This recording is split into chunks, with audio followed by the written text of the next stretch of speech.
Kilo chicken ఇవ్వవా? ఇంట్లో అమ్మ బెండకాయ కూర వండింది కదనే, మళ్ళీ చికెన్ ఎందుకే? మన చికెన్ షాప్ పెట్టుకొని బెండకాయలు గింటకాయలు ఎవరు తింటారు? అమ్మదేమన్నది కేజీ చికెన్ కొట్టు. ఇంట్లో బయట పైసలు ఇచ్చే చికెన్ పట్టుకోపోవాలి. 1000 రూపాయలు కొట్టు చికెన్ పట్టుకొని పో.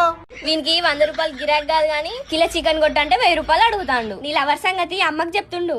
ఒరేడి ఎక్కువ ఇది అన్నంత పని చేసేట్టే ఉన్నది. ఓ చెల్లె ఇటు కూర్చోవే ఒకసారి. చెల్లె నాకున్నదే ఒక లవరే, అమ్మతో చెప్పి నాకున్న లవర్ కి విడాకులు ఇప్పియకే. మరి నాకేం కావాలో ఇస్తావా ఇయ్యవా? కేజీ చికెనే కదా ఇస్తారా చెల్లె? కేజీ చికెన్ ఎవరికి కావాలరా? దొంగ కోళ్ళడా నాకు టచ్ పోన్ కొని. నా పాలనికే తయారైంది ఇది.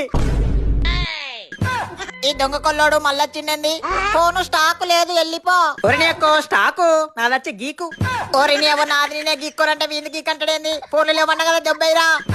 అరే అన్న నీ గుండుకు దండం పెడతా అన్న, ఒక్క ఫోన్ నీది ఉన్నాయి అన్న, లేకపోతే మా చెల్లె నాకున్న లవర్ కి విడాకులు ఇప్పిస్తా అని మా అమ్మకి చెప్తా అన్నదన్న. దీనికి 50,000 కానీ నీకు మాత్రం 2 లక్షలకి ఇస్తా. సరే అన్న 2 లక్షలకు కొంటా అన్న ఈ ఫోన్. తీసుకొచ్చెల్లే లాగిన్ చిక్క నుంచి ఇంటికి. మీ చెల్లకు ఫోన్ కట్టించి పంపుతావు, 2 లక్షలు ఎవడిస్తాడు? చెక్కులో 2 లక్షలు రాసిస్తా అన్న. 2 లక్షలు రాసి 2 లక్షలు ఇగో తీసుకోన్న 2 లక్షలు. బాయ్గుండన్నా.